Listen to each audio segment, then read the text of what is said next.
ಧಾರವಾಡದಲ್ಲಿ ಜೈಲರ್ ಸಿದ್ದರಾಮಪ್ಪ ಆತ್ಮಹತ್ಯೆಯ ಪ್ರಕರಣಕ್ಕೆ ಸಂಬಂಧಪಟ್ಟಂತೆ ಪ್ರಕರಣದ ಬಗ್ಗೆ ಡಿಸಿಪಿ ಶ್ರುತಿ ಅವರು ಕೂಡ ಮಾತನಾಡಿದ್ದಾರೆ. ನಿನ್ನೆ ಸಿದ್ದರಾಮಪ್ಪ ಒಡ್ಡರ್ ಆತ್ಮಹತ್ಯೆಯನ್ನು ಮಾಡಿಕೊಂಡಿದ್ರು.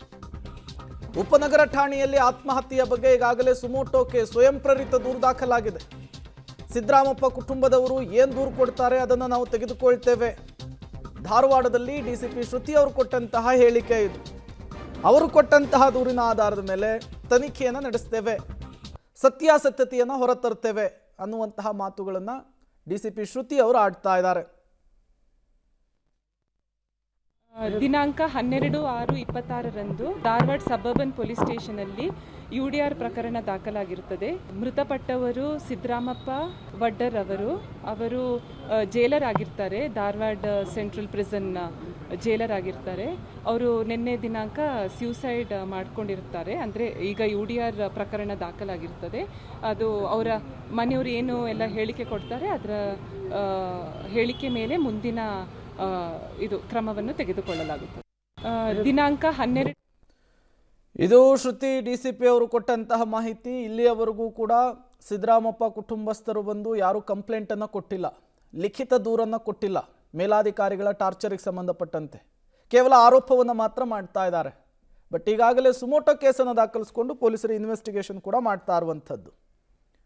ಡೀಟೇಲ್ಸನ್ನು ಕೊಡೋದಕ್ಕೆ ಜಾವಿದ್ ನೇರ ಸಂಪರ್ಕದಲ್ಲಿ ಜಾಯಿನ್ ಆಗಿದ್ದಾರೆ. ಜಾವಿದ್, ಮೃತ ಜೈಲರ್ ಕುಟುಂಬಸ್ಥರು ಮಾಡ್ತಾ ಇರುವಂತಹ ಆರೋಪ ಮೇಲಾಧಿಕಾರಿಗಳ ಟಾರ್ಚರು ಮತ್ತು ಕಿರುಕುಳ ಅಂಥೇಳಿ. ಬಟ್ ಇದಕ್ಕೆ ಸಂಬಂಧಪಟ್ಟಂತೆ ಏನಾದರೂ ದೂರು ಕೊಡುವಂತಹ ಸಾಧ್ಯತೆ ಇದೆಯಾ? ಈಗ ಪೊಲೀಸರ ಇನ್ವೆಸ್ಟಿಗೇಷನ್ ಯಾವ ರೀತಿ ಸಾಗ್ತಾ ಇದೆ ಈ ವಿಚಾರದಲ್ಲಿ ಅಂಥೇಳಿ? ನಿಶಾ ಪ್ರೇಮ್, ನಿನ್ನೆಯಷ್ಟೇ ಧಾರವಾಡ ಸೆಂಟ್ರಲ್ ಜೈಲಿನ ಜೈಲರ್ ಸಿದ್ದರಾಮಪ್ಪ ವಡ್ರವರು ಏನಂತ ಹೇಳಿದ್ರೆ ಒಂದು ವಸತಿಗೃಹದಲ್ಲಿ ಆತ್ಮಹತ್ಯೆಯನ್ನು ಮಾಡ್ಕೊಂಡಿರ್ತಾರೆ. ಆತ್ಮಹತ್ಯೆ ಪ್ರಕರಣಕ್ಕೆ ಸಂಬಂಧಪಟ್ಟಂತೆ ಅವರ ಕುಟುಂಬದವರಾಗಿರ್ಬೋದು, ಸಿದ್ದರಾಮಪ್ಪನ ಪತ್ನಿ ಲಕ್ಷ್ಮಿ ಆಗಿರ್ಬೋದು, ನೇರವಾಗಿ ಹಿರಿಯ ಅಧಿಕಾರಿಗಳ ಮೇಲೆ ಏನಂತ ಹೇಳಿದ್ರೆ ಆರೋಪ ಮಾಡ್ತಾ ಇರುವಂಥದ್ದು. ಪದೇ ಪದೇ ಅವರಿಗೆ ಏನಂತ ಹೇಳಿದ್ರೆ ಟಾರ್ಚರ್ ಕೊಡ್ತಾ ಇದ್ರು, ಅವರಿಗೆ ಅಮಾನತನ್ನು ಮಾಡಿದ್ರು.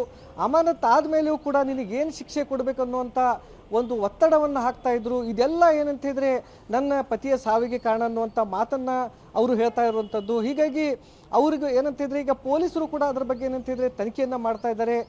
ಯಾರು ಅಧಿಕಾರಿಗಳು ಕಾಲ್ ಮಾಡ್ತಾ ಇದ್ರು, ಯಾರು ಏನಂತ ಹೇಳಿದ್ರೆ ಒತ್ತಡ ಹಾಕ್ತಾರೆ ಅನ್ನುವಂಥದ್ದು. ಅದರ ಜೊತೆಗೆ ಈಗ ಅವರ ಕುಟುಂಬಸ್ಥರು ಯಾವ ರೀತಿಯಾದಂಥ ಒಂದು ದೂರನ್ನು ಕೊಡ್ತಾರೆ, ಆ ದೂರಿನ ಆಧಾರದ ಮೇಲೆ ಈಗ ಪೊಲೀಸರು ಪ್ರಕರಣವನ್ನು ದಾಖಲಿಸಬೇಕಾಗಿರುವಂಥದ್ದು. ಯಾಕಂತ ಹೇಳಿದ್ರೆ ಹಿರಿಯ ಅಧಿಕಾರಿಗಳ ಮೇಲೆ ಏನಾದರೂ ಅವರು ದೂರನ್ನು ಕೊಟ್ಟರೆ ಅದೇ ದೂರನ್ನು ಪೊಲೀಸರು ಪಡಿಬೇಕು, ಅಥವಾ ಅನ್ಯಾಚುರಲ್ ಡೆತ್ ಏನಾದರೂ ಕೊಟ್ಟರೆ ಅನ್ಯಾಚುರಲ್ ಡೆತ್ ಅನ್ನುವಂಥ ಒಂದು ಪ್ರಕರಣ ದಾಖಲಾಗುತ್ತೆ.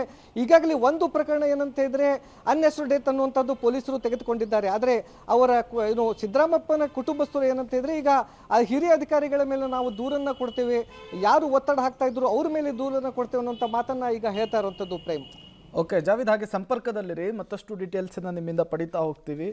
ಅಸಹಜ ಸಾವು ಪ್ರಕರಣದಡಿಯಲ್ಲಿ ಈಗ ಸುಮೋಟೋ ಕೇಸನ್ನು ದಾಖಲಿಸಿಕೊಂಡು ಇನ್ವೆಸ್ಟಿಗೇಷನ್ ಅನ್ನು ಕೂಡ ಪೊಲೀಸರು ಆರಂಭಿಸಿದ್ದಾರೆ. ಬಟ್ ಈಗ ಮೃತ ಜೈಲರ್ ಕುಟುಂಬಸ್ಥರೇನಾದರೂ ಕಂಪ್ಲೇಂಟನ್ನು ಕೊಡ್ತಾರಾ ಅನ್ನೋದನ್ನು ಕಾದು ನೋಡಬೇಕಿದೆ.